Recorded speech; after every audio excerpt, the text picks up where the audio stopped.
हाँ जी, शुरू कई कीजिए। विध की, हाँ जी, कई विध की निशानियां जिन विध हुई जागन, हंसते हरखे जागसी सुख देसी सब सही। कई विध की निशानियां और किस प्रकार से जागनी होगी, इस बात की भी भांत भांत की निशानियां कुरान में लिखी हुई हैं। हंसते हरखे जागसी, और किस प्रकार से हंसकर आनंद मंगल करते हुए जागनी होएगी। सुख देसी सब सैयन, और सब सैयों को सुख प्राप्त होएगा, इस बात की भी बात उसमें लिखी हुई है। बाल लीला और किशोर, तीसरी बुढ़ापन, तीन अवस्था तीन ब्रह्मांड दिखाए मिने एक खिन। ब्रज बाल लीला, रास किशोर लीला और जागनी की लीला। बुढ़ापन की लीला से मतलब यूं नहीं है कि कोई शरीर अवस्था से बुढ़ापन, लेकिन ज्ञान की लीला को, क्योंकि बाल लीला जो ब्रज और रास की लीला प्रेम की लीला कही गई है, तो वो उन्होंने बाल और किशोर लीला कह दी गई है। और ज्ञान की लीला को बुढ़ापन की लीला कहा जाता है, कहते ज्ञान की अवस्था आ गई मेरा बुढ़ापे। तो वो कह क्योंकि जागनी का ब्रह्मांड पूरा ही ज्ञान की लीला का है, तो उसको तीसरे बुढ़ापन की लीला कह दी। तो तीन अवस्था, एक तन की तीन अवस्थाएं भी दिखाई, तीन ब्रह्मांड भी इसमें हमें दिखा दिए गए। राज्य महाराज ने ब्रज रास और जागनी की लीला में दिखाए मिने एक खिन, एक पल में ही ये तीनों ब्रह्मांड राज्य महाराज ने हमको दिखा दिए। तो बाबा बूढ़ा होए खिलावसी, दे मन चाया सुख सब। अब ज्ञान के द्वारा आप प्राणनाथ जी हमको हमारे मन के सब सुख, मन के कौन से, मन चाया सुख सब, ब्रज का सुख, रास का सुख, परम धाम का सुख, जागने का सुख, राज्य महाराज हमको इस ज्ञान से सब दिखा रहे हैं। और तीन अवस्था एक साइड में, तीनों अवस्था एक पल में ही, एक समय में ही दिखाए के हंससी अब, और दिखाकर सब हम आनंद मंगल कर देंगे। तीन ठौर लीला करी, दिखाए तीन ब्रह्मांड। अब तीन जगहों पर करी, ब्रज में लीला करी, रास की ब्रज की काल माया में करी, रास की योग माया में करी, और जागनी ब्रह्मांड की लीला कहाँ कर रहे हैं, इस काल माया के ब्रह्मांड में। दिखाए तीन ब्रह्मांड, सो तीनों एक पल में, उन तीनों ब्रह्मांडों को एक पल में ही दिखाए के उड़ावसी इंड, दिखाकर राजी महाराज बाकी के ब्रह्मांड को उड़ा देंगे। खेले एक ही रात में ब्रज रास जगन, अब एक ही रात में हमने तीनों खेल देखे हैं। लैल तुल कद्र की रात्रि में ये तीनों खेल देखे, ब्रज के, रास के और जागनी के। बेर साइत भी ना हुई यो होसी सब सैयन। और जब हम घर परम धाम में उठेंगे तो हम सब सैया बड़ी सुनकर हैरान होंगे, अरे अभी परम धाम का तो वो एक पल भी खत्म नहीं हुआ, जिस पल हमने खेल मांगा था उसी पल में हमने इधर आ गए खेल देखने।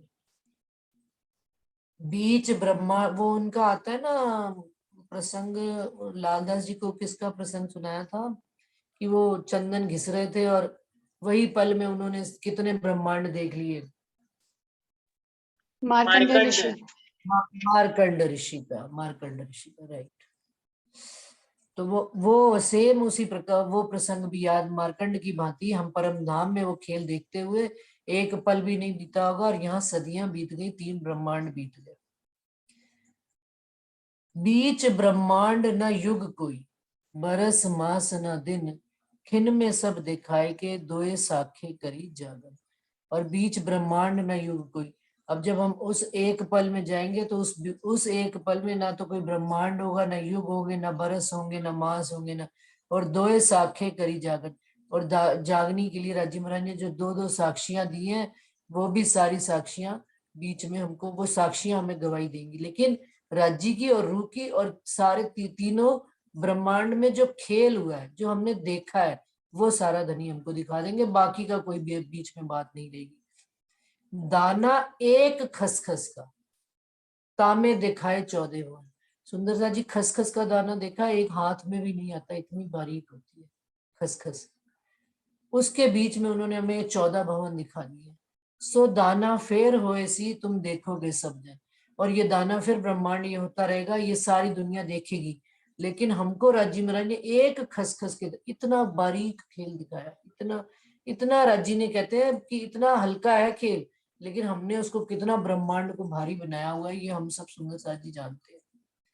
पट कर बड़ा दिखाइए, लेकिन जैसे कहते हैं ना, हमारी परछाई हमसे भी कितनी बड़ी, तो पट कर बड़ा दिखाइया कि राजी महाराज ने आगे पर्दा कर दिया, आंख के आगे किरंतन में भी इसका चौपाई आती है कि आंख के आगे अगर एक मेर आ जाती है तिनके की, तो क्या है, सामने मेरू पर्वत भी खड़ा होता है ना, तो दिखाई नहीं देता।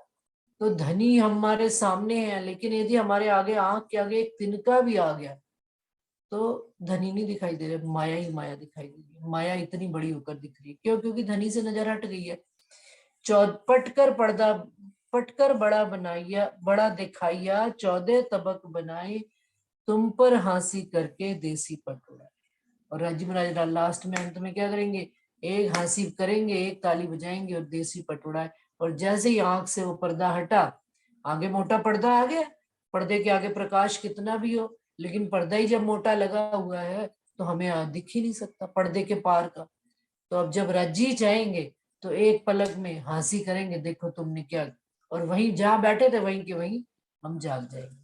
जो जो होशी जागनी, त्यों त्यों उड़सी। ये माया कैसे हटेगी हमारी नजर से? कहते जैसे जैसे हमारे अंदर जागनी, राजी महाराज के प्रति भाव, विचार, उनका वर्णन, उनका सुख बढ़ना शुरू हो जाएगा। जैसे जैसे हमारी जागनी होती चली जाएगी, तैसे तैसे ये पर्दा झीना होता चला जाएगा, हल्का होता चला जाएगा, और एक दिन बिल्कुल स्पष्ट वही हमारे सामने एक शीशा सुंदर सा जी लगा होता है, एक भाप की किरण, भाप आती है थोड़ी सी उसके आगे, तो अपना अक्स भी दिखना बंद हो जाता है।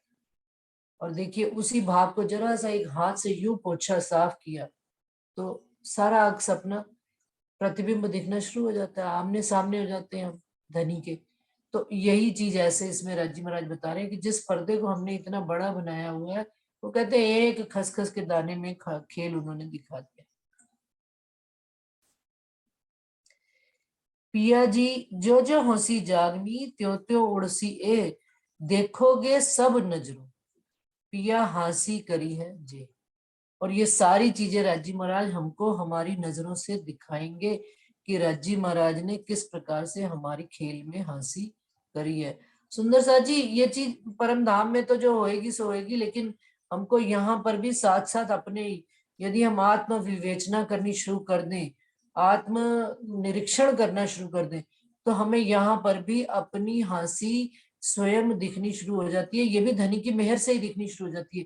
जब हम खेल से आगे चले जाते हैं तो अपने पीछे वाले काल को देखते हैं, तो क्या कहते हैं कि देखो यहाँ धनी ने मुझे समझ नहीं थी, तो हम खुद ही स्वयं परसते हैं कि देखो तब मैं कैसे बात करती थी। लेकिन जैसे जैसे धनी की वाणी से जुड़ते गए, गहराई आती गई, समझ बात की बढ़ती चली गई, तो जो भूतकाल की बात है उसमें स्वयं को भी हंसी आती है, और धनी की मेहर और कृपा का भी अनुभव होता है। परम धाम में तो होगी होगी, स्वयं आत्म, सदैव स्वयं को आत्मनिरीक्षण में रखना चाहिए। तो पिया जी कई हंसी करी, सो लिखी मैंने किताब। ये हंसी की बात भी उन्होंने कुरान में लिखी है। जब सैया सबे मिली तब होसी बिना हिसाब, कि जब हम सैया सब मिलेंगी तो बिना हिसाब खूब खूब मिलकर हंसेंगी और इस खेल की बातें करेंगी। और भी कहूं सो सुनो जाहिर मोहम्मद बात, और सबे उड़ाए के एक रखी कदर की रात। और कह रहे हैं और भी कहूं, इससे भी ऊपर एक बात कहती हूँ, मोहम्मद साहब ने जाहिर में बात कह दी, स्पष्ट लिख कर बात कह दी कि और सबे उड़ाए, कि जितने भी ब्रह्मांड है, जैसे ब्रज में, ब्रज को अखंड कर दिया, सारा ब्रह्मांड उड़ा दिया, रास को अखंड कर दिया, सारा ब्रह्मांड उड़ा दिया।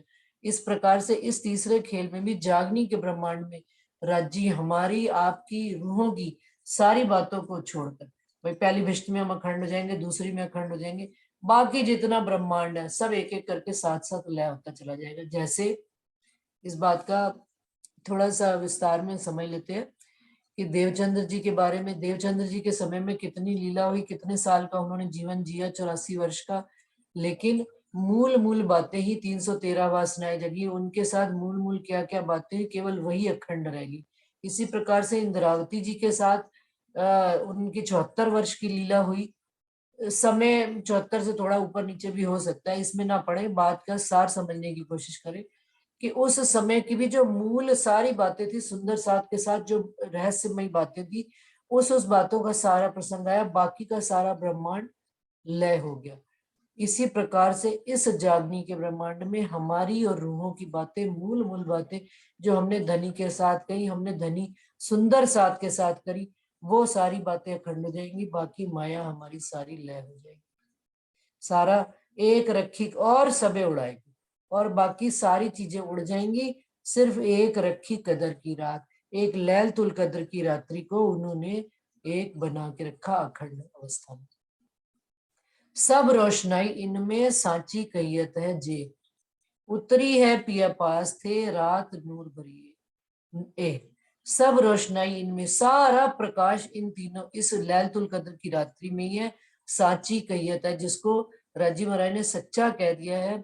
उतरी है पिया पास थे, और राजी महाराज के पास से ये नूर भरी रात्रि, ये रात जरूर कही गई है किंतु ये प्रकाशवान रात्रि कही गई, इश्क भरी रात्रि कही गई है, जिसमें धनी की सारी नियामतें इस रात्रि में उतरी है। वतन थे पियू प्यारियां आइया सबे मिल, इसी रात के बीच में करने को हम सैल। अब परमधाम से हम उतर कर इस खेल में हम सारी सखियां आई हैं, और इसी लैलतुल कद्र की रात्रि में करने को सैल। सैल का मतलब क्या? सैर करने आए, घूमने आए हैं राज्य के साथ। पिया भेजे मलायक, अब जब राज्य महाराज ने हमको घूमने के वास्ते भेजा तो साथ में हमारे पहरेदार भी उन्होंने भेजे हैं। पिया भेजे मलायक रखो पे रूहों कारण, रूहों की रक्षा करने के वास्ते। भाई हम कोई साधारण थोड़े हैं, परमधाम की महारानियां उतरी है इस खेल में। तो महारानियां आती हैं जब, तो पूरे लश्कर के साथ आती हैं, अकेली नहीं आएंगी। लश्कर क्या है उनका? सुंदर सा लश्कर, परमधाम की पूरी नियामतें, पूरी सारी, और ये जो रखो पे कौन कौन से? जबराइल असराफील भेज दिए दो आमर, निगहबानी कीजिए मेरे खासे बंदे। इस ब्रह्मांड के बनाने वाले अक्षर ब्रह्म के जो फरिश्ते हैं, वो सारे हमारी रक्षा के वास्ते हैं। परंतु फर्क बात वहां पर आ जाती है, हमें हमारी पता ही नहीं है, अपनी स्वयं की ही हमें पहचान नहीं है, तो हम अपने अस्त्रों और शस्त्रों का कैसे प्रयोग करें? जबराइल और असराफील का प्रयोग करना कैसे आए जब हमें अपनी ही पहचान नहीं है, हम कौन है, हमारी कितनी साहिबी है, हमें धनी ने हमारे लिए क्या क्या भेजा है। जब सारी चीजें पता हो तभी तो हम अस्त्र, कोई हमने जाहिरी अस्त्र शस्त्र थोड़े प्रयोग करने हैं। जबराइल और असराफील के द्वारा हमने संसार में राज्य को जाहिर करना, परंतु हमें तरीका ही नहीं आ रहा। क्यों? क्योंकि हमें अपनी स्वयं की साहिबी का ही पता नहीं है। तो सो संग अंदर रह वही करत सदा रोशन, वो दोनों हमारे साथ अंदर ही रहते हैं, कभी भी हमसे जुदा नहीं होते। करत सदा रोशन, और सारी रोशनाई उन दोनों के द्वारा ही हमारे अंदर होती है। सुंदर सा जी 43 चौपाई पढ़ ली। आगे जो है कल पूरा करेंगे प्रकरण 74 तक। वैसे तो मैंने 40 तक ही पढ़नी थी, पर वो एक लगातार कंटिन्यूटी में पढ़ गई, कोई दिक्कत नहीं है। तो अब सुंदर सा जी किसी ने इनके इस विषय में कोई और बात करनी हो, विचार करना हो, तो समय अभी है, मैं तब तक चौपाई दोहरा देती हूँ।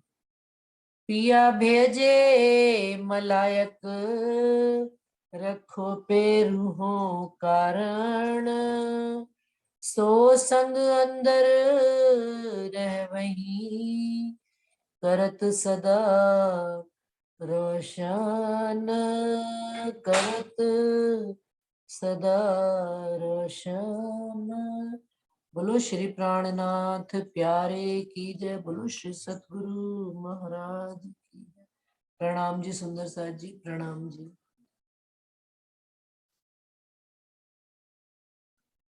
अब सुंदर साथ जी आप अपनी बात कर सकते हैं, कोई सुंदर साथ कुछ कहना चाहे, बताना चाहे।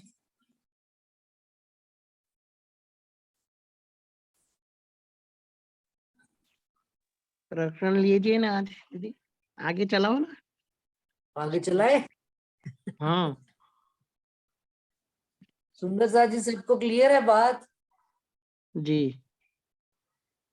मैंने तो प्रणाम बोल दी है, चौपाई भी नहीं नहीं पढ़ ली। नहीं मेरा भी तो अभी दिल थोड़ी करता है ना, आप समझो बात हरीश भाई जी, मेरा भी तो दिल करता है मैं आप सबसे बात करूं। पहले 5 दिन तो जी राजीव माया में, सुबह उठते ही माया में लगा देते हैं मुझे हैं। जी अब मेरा जी दिल जी करता जी है जी। मैं भी 2 दिन बात कर लूं आप सबसे मिलकर। ठीक है सब हाँ सुंदर तो साथ, और सबे उड़ाए के कबर की रात। हाँ जी दोबारा से पढ़ दो दोहरा क्योंकि दूं? मैंने रिकॉर्डिंग बीच में पर्सनल बातें हो रही नहीं थी तो बंद करी थी। ठीक है। और भी कहूं सो सुनो जाहिर मोहम्मद बात, और सबे उड़ाए के एक रखी कदर की रात। हाँ जी अंशु बताएं आप। कार्ड वापस करो दीदी। भाई इंद्रावती जी कह रही है और भी इससे भी बढ़कर और बात बताऊं कि मोहम्मद साहब ने जाहिर में बात लिख दी है स्पष्ट रूप में कि और सब उड़ाए के संसार की और बाकी सारी चीजों को उड़ाकर सिर्फ एक लैलतुल कद्र की रात्रि ही उन्होंने अखंड में रखी है। ये तो बिल्कुल शाब्दिक अर्थ हो गया। अब आप बताओ क्या इसमें क्या बात आपको नहीं समझ में आ रही? इसमें लिखा है सरकार श्री ने, और भी कहती हूँ उसे सुनो। मोहम्मद साहब ने कुरान में लिखा है कि सब ब्रह्मांड का प्रलय करके लैलतुल कद्र की रात हुई।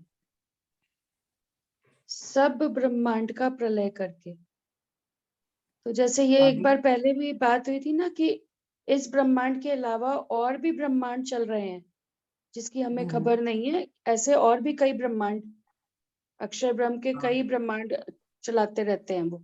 हाँ तो यहाँ पे लिखा है कि जब लैलतुल कद्र की रात्रि हुई तो और सब ब्रह्मांडों का लय कर दिया उन्होंने।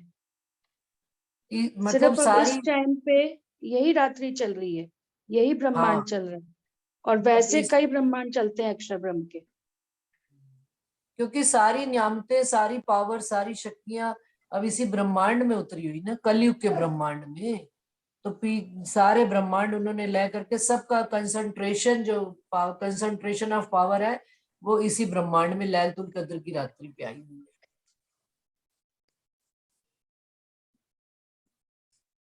इस और टाइम सबे पे और उड़ाए कोई के मतलब और कोई ब्रह्मांड अक्षर ब्रह्म का नहीं चल रहा, पूरी नहीं ये उनकी बात सुरता नहीं, पड़ी है। नहीं मेरे को ऐसा नहीं समझ में आता क्योंकि देखो अभी जैसे मंगल ग्रह की खोज हुई और भी ग्रह की खोज हुई। अभी कल परसों और भी कहीं आ रहा था कि फलाने ग्रह पर पानी भी है क्योंकि अभी तक पानी की खोज नहीं हुई थी।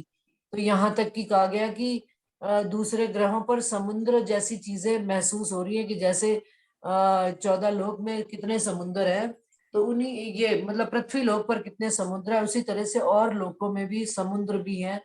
तो वो सारा ज्ञान जो है मुझे लगता है संसार में जितना भी ज्ञान आ रहा है तो ब्रह्मांड चल तो रहे हैं ना दूसरे भी। लेकिन मुझे यहाँ पर जो बात समझ में आती है ना, और भी कहूं से सुनो जाहिर मोहम्मद बात, और सबे उड़ाए के, और सबे क्या उड़ाए के कि सारी चीजें संसार की बाकी सब चीजें उड़ा दी। केवल लैलतुल कद्र की बात है जो है उसके अंदर उन्हीं बातों को प्रायोरिटी लेवल पे रखकर उसी को अखंड किया।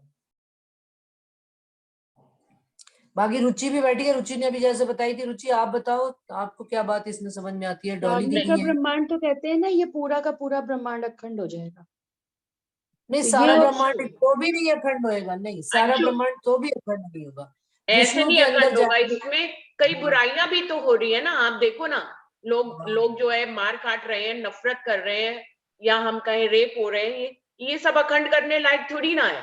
हम अक्षर ब्रह्म क्या अखंड करता है अपने दिल में? हम भी अपने दिल में क्या अखंड करते हैं, हमको अपने से समझना चाहिए।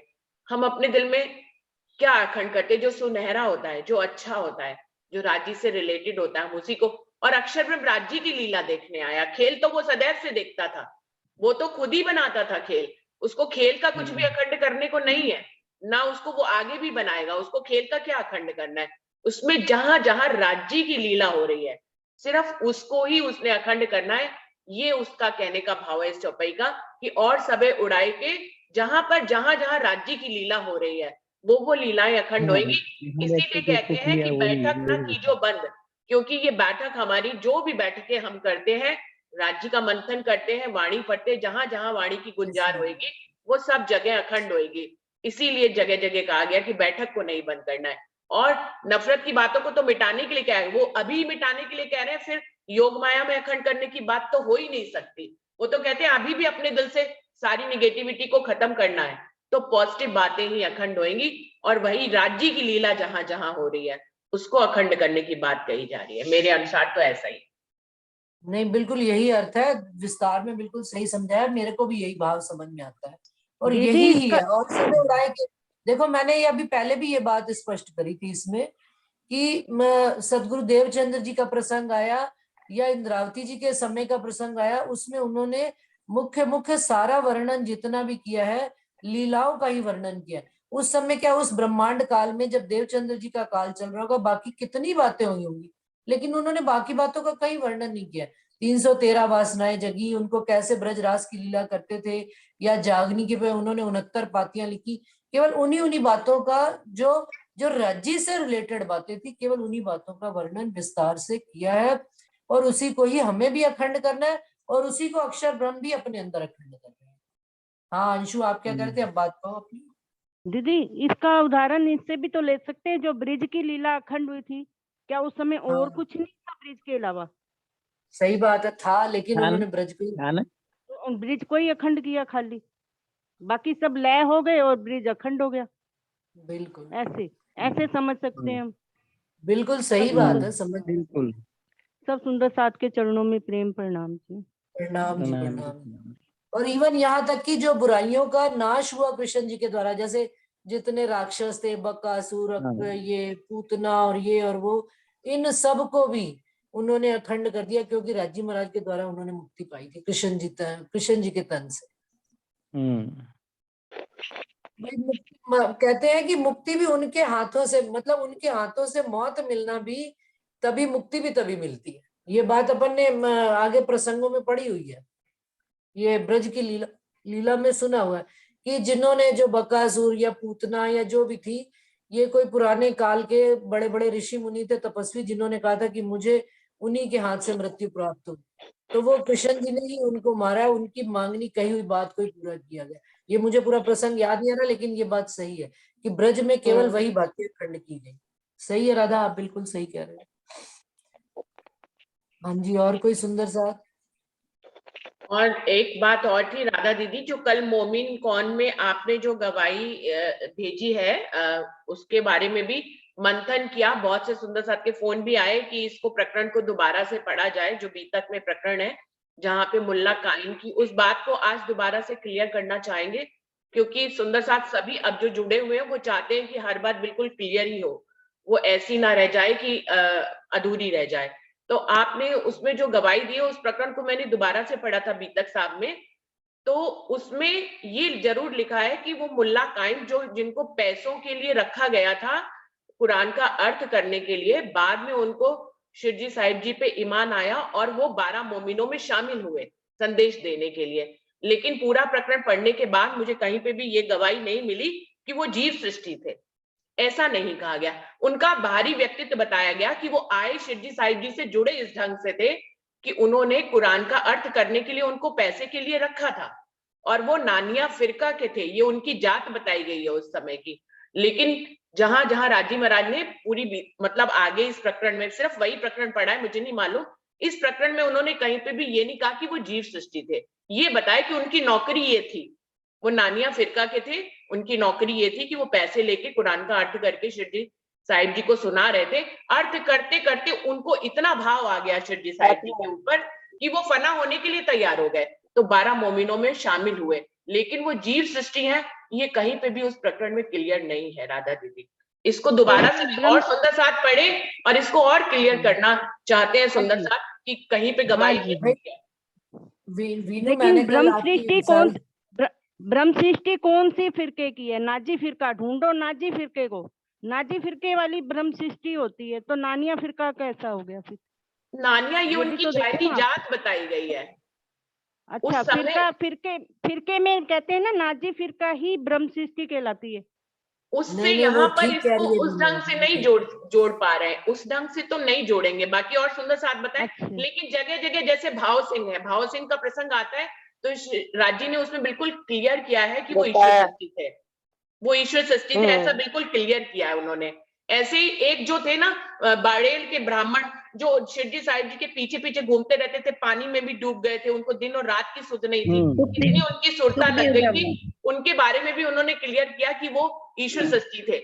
ऐसे ही इन 12 मोमिनों में ये जो मुल्ला कायम के बारे में उन्होंने नहीं लिखा, बार बार उनको मोमिन ही मोमिन, मोमिन ही मोमिन, मोमिन ही मोमिन लिखा है, पूरे प्रकरण में उनको बार बार मोमिन कहा है। एक मिनट, जो मैंने कल आपकी सारी वीडियो सुनी है, मुझे उसमें जो एक बात बिल्कुल स्पष्ट, जो जो आपने कंक्लूजन निकाला उसमें वो बहुत सही निकाला था कि भाई जिस तरह मोमिन उन्होंने 5000 की जमात को कहा है पूरे, मैं काया मुल्ला की बात नहीं कर रही हूँ अभी। 5000 की जमात को कहा जिसमें 3000 जीव सृष्टि भी थी और 1500 ईश्वरी और 500 ब्रह्म सृष्टि। तो मोमिनों की रुतबा, मतलब मोमिन एक तरह से ये कहा जा सकता है कि जैसे खिताब है, मोमिन खिताब दिया गया है। राजी महाराज ने जो हादी के कदमों पर जिन्होंने कदम धरे हैं, मोमिनों का उनको खिताब दिया गया है। तो कायमुल्ला भी उसी तरह से, जैसे ये बात बिल्कुल आपने सही वर्णन किया कि कायमुल्ला पैसा लेकर इसका अर्थ लिखा करते थे और उनको पढ़ते पढ़ते, क्योंकि कुरान वो खुद भी पढ़ा करते थे, तो वो इस शामिल हो गए, जमात में शामिल हो गए और वो गए वहां पर 12 मोमिनों में। तो मुझे ये लगती है ये खिताब है, और जो भी इसमें चाहे जीव हो, चाहे ईश्वरी हो, चाहे ब्रह्म हो, तीनों को ये खिताब दिया गया है। बस मेरे को इतनी बात समझ में आई है, आगे बाकी आप और ज्यादा समझदार हो सारे। मोमिनों के लक्षण में ईमान तो पहली बात आती ही है। ये तो राधा दीदी क्या और सुंदर साहब भी सभी ने ये बोला है कि ईमान तो पक्का होता ही है मोमिनों का, ये तो उनके लक्षणों में विशेष बात है। लेकिन ये वाली बात के लिए नहीं, सबने पूछा इसलिए था कि उनको राधा दीदी ने एकदम से ये कहा कि वो जीवी सृष्टि थे, तो ऐसा निर्णय उस प्रकरण में नहीं था। बात ईमान वाली के लिए नहीं पूछा किसी ने भी, बात ईमान वाली मोमिनों का लक्षण है, ये तो फिक्स ही है। लेकिन ये जो डिक्लेयर राधा दीदी ने किया था कि वो जीव सृष्टि थे, ऐसा उसमें प्रकरण में नहीं है सुंदर साथ जी। ये वाली बात कह रहे हैं बस। खाली ईमान पक्का तो सभी, जो ईमान पक्का है वो मोमिन है, चाहे उसमें वो जीव सृष्टि हो, ब्रह्म सृष्टि हो। ये 5000 की जमात को इकट्ठा मोमिन कहा गया है, इसमें कोई दो राय नहीं है। और बिल्कुल देखिए, जीव सृष्टि भी पूरा ईमान लेकर खड़ी हुई है, हाँ इसमें भी कोई बिल्कुल, दो राय नहीं। राज्य उनको दर्शन भी देंगे, वो राज्य की जमात में हाँ, होंगे, राज्य वो उनको तो दर्शन तक देंगे, दर्शन तक देंगे। बस ये निस्बत के प्रकरण में बात आ जाती है सुंदर साथ जी आगे, कि निस्बत को परंतु छुपा के एक रखेंगे। बस अपनी बस। निस्बत जिससे छिपी हुई है राज्य की, राज्य से, तो वो पक्का मान ले कि वो ब्रह्म सृष्टि की उसमें नहीं आ रहा अभी। जब तक हमें हमारे स्वरूप की पहचान नहीं हो रही है, स्वरूप से मतलब हमें अपने परात्म का दृष्टि नहीं आ रही है, तो अभी हम जो है इस लेवल पर ही खड़े हैं। ये बहुत अंदर आगे तक चलते चले जाएंगे, तब बात अपने आप स्पष्ट होती जाएगी। ऐसा ही है ना? मोमिनों के लक्षण में ये सारी बात आएगी दीदी, कि वो ईमान पे पक्की खड़ी रहेगी, और वो भी मोमिन होंगे जो ईमान राज्य के ऊपर ला रहे हैं। पूरी सृष्टि में कोई भी हो सकता है जो राज्य के ऊपर ईमान लाए। यहाँ हाँ सिर्फ बात, बिल्कुल बिल्कुल यही बात, सिर्फ इसलिए सुंदर साथ पे फोन आए थे कि एक मतलब राज्य ने उनको जीव सृष्टि घोषित नहीं किया, तो हम भी ना करें उनको जीव सृष्टि घोषित। चलिए ठीक है। राधा जी स्पष्ट हो गई होगी बात आपको भी? हाँ जी राधा दीदी, कल आप और दोबारा से प्रकरण पढ़ के अगर कोई और बात समझ में आए तो और क्लियर करेंगे हम लोग, इसमें कोई बात नहीं है। नहीं आप ठीक कह रहे हो, फिर देख लेंगे। और हाँ और दोबारा भी पढ़े, मैं तो कह रही हूँ मैंने पढ़ा है, और भी सुंदर साथ देखिए, जितने लोग पढ़ते हैं उनकी नजर अलग ढंग से प्रकरण को पढ़ती है, मेरा ऐसा मानना है। इसीलिए हर एक के मुख से बात सुननी चाहिए, एक अलग बात निकल कर आती है। तो सुंदर साथ मंथन तो करते ही है, कोई और अंशु भी करे, अगर उसमें लगता है कि ऐसा मेरे को ऐसा समझ में आया, आपको भी समझ में आएगा, तो हम कल फिर रख लेंगे इस बात को। असल में बात पता क्या है कि कायमुल्ला की बात आगे और कभी, जैसे सबके नाम जिन जिन के जुड़े हैं 12 मोमिनों के, सब आगे आगे आए पन्ना जी तक जाने में, सबके नाम आए आगे आगे। लेकिन ये कायमुल्ला जी का नाम जो है ना, ये यहीं पर आया, आगे आया ही नहीं कहीं ना, इसलिए भी थोड़ा सा आगे आया नहीं। और शायद ये भी एक चौपाई आती है, मैं बताऊं, अब मेरे को ढूंढनी पड़ेगी या कुछ भी है, कि बस वो वहीं दिल्ली में ही रह गए। जैसे सब यहाँ से 12 मोमिन संदेशा दे देकर अपने अपने लालदा आगे जाके मिल गए ना उदयपुर में, और ये दयाराम और इन्होंने सब ने अपने अपने घर में संदेशा भिजवा दिया कि भाई मुझे, हमें मरा हुआ समझो आप। कायमुल्ला यही रह गए, दिल्ली रह गए, बस आगे गए ही नहीं। आगे इनका वर्ण आगे आई नहीं ना, कहीं बात ही नहीं आई कायमुल्ला जी से। राधा फिर भी जी इसमें मुझे बात सही लगती है कि हम किसी को घोषित नहीं कर सकते कि नहीं कर सकते, वो बात तो ठीक है, वो मेरी गलती, चलो मान लो एक बार। नहीं गलती नहीं, राधा दीदी इसी बहाने सबने मंथन किया ना, मैं गलती की तो के चरणों में माफी मांगती हूँ मैं। अरे बाबा, अरे नहीं राधा जी, आपका भाव नहीं है, ये कहने का भाव नहीं है। ऐसा बात निकलेगी तभी तो मंथन होगा ना दीदी, कुछ बात निकलेगी तभी तो मंथन होगा। हमने सबने मंथन किया, और अगर आगे उनका नाम नहीं आ रहा है तो सुंदर साथ जी ये भी इस बात का प्रमाण नहीं है कि वो जीव सृष्टि है, क्योंकि बिहारी जी भी तो परम धाम की ब्रह्म सृष्टियां वो कहाँ शिव जी साहिब जी के साथ आगे चले। तो ऐसा तो बहुतों के ऐसे हैं कि नाम नहीं ही आए। तो ये इस बात का प्रमाण नहीं है कि वो जीव सृष्टि है। वो ब्रह्म सृष्टि भी हो सकते, कोई जरूरी नहीं है कि वो शिव जी साहिब जी के साथ 5000 की जमात में थोड़े ही रास्ते वैसे पे चले भी- फिर आगे नहीं गए। वैसे भी सुंदर साथ जी एक बात का हमको निर्देश दिया गया है वाणी में ही कि हमको किसी को भी कुछ भी कहने का अधिकार ये नहीं है कि हम डिसाइड करें। जब प्राणनाथ जी ने जो हाथी के कदमों पर कदम चले उनको जमात कह दिया गया, सुंदर साथ कह दिया गया। बस सुंदर साथ में फिर तीनों सृष्टि आ जाती है। हम नहीं डिक्लेयर कर सकते कि वो जीव है, ईश्वरी है, ये ब्रह्म। बिल्कुल दीदी। हाँ प्रणाम जी दीदी, प्रणाम जी सुंदर साथ जी। दीदी मेरी एक रिक्वेस्ट है कि अब जैसे बड़ा क़यामतनामा कंप्लीट हो जाए तो उसके बाद बीतक की शुरू की जाए। मेरी कि बेस से एक बार बीतक को हम महीने में सुनते हैं ना तो कई प्रसंग छूट भी जाते हैं और जल्दी जल्दी निकल जाते हैं। तो मेन मंथन तो हमें बीतक का ही एक बार, मेरा मन तो यही है, बाकी सब अपने भाव बताइए सुंदर साथ जी।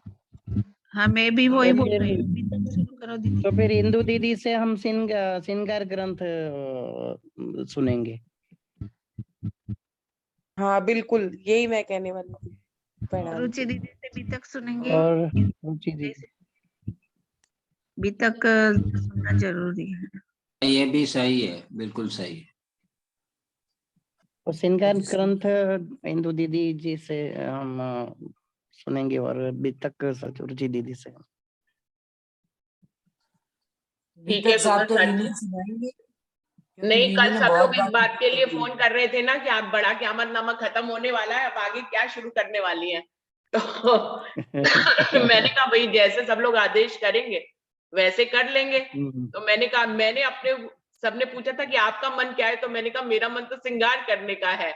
तो वो बोले हाँ, तो लेकिन अभी सुंदर साथ कह रहे हैं कि नहीं बीतक सुन लेंगे। तो जैसा हुक्म होगा राजी महाराज का। अभी कोई सुंदर साथ ने ये भी बोला था कि चर्चन ही शुरू करा दीजिए, नक्शे भी तो आते ही है। तो नक्शे तो मैंने कहा सबका जैसा भाव होगा सब डिसाइड कर लेंगे कल अपने आप। निर्णय अभी 1-2 दिन में कर लें और भी सोच लें और भी विचार आने दो तो वैसे ही कर लेंगे और भी सुंदर साथ बताएंगे विचार करके। जी वो बराबर दीदी है हमारा दीदी। ना, एक मिनट दीदी, हमारा जो ग्रुप है ना वो वाणी मंथन का है। हाँ ये जी। चर्चनी के लिए तो बहुत सारे ग्रुप ऑलरेडी बहुत चल रहे हैं। अब हरीश भाई जी आप जवाब दीजिए, आपने क्या कहा था मुझे? नहीं, वाणी मंथन में देखिए आप, वाणी मंथन तो वाणी मंथन ही रहेगा ना, उसमें चर्चनी कैसे आ सकती है?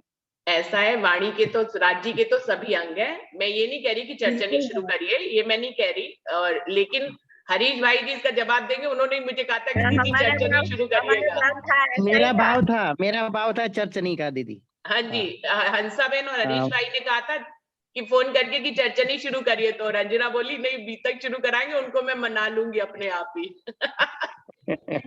तो हरीश भाई और हंसाबेन को ना रंजना ने मना लिया। हरीश भाई और हंसा बहन भी आंख मिचौली खेल रहे हैं। मुझे हाँ। श्रृंगार बोल रहे हैं, श्रृंगार चालू करवाए और तुरंत चर्चनी बोल दिया।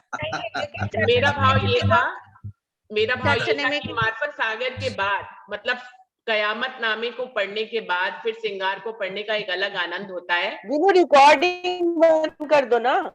रिकॉर्डिंग तो ऑफ करी हुई बंद कर दो, मैंने। बातें हो रही हैं। अरे ये रिकॉर्डिंग मैंने ऑफ करी थी। नहीं चल रही है ना ये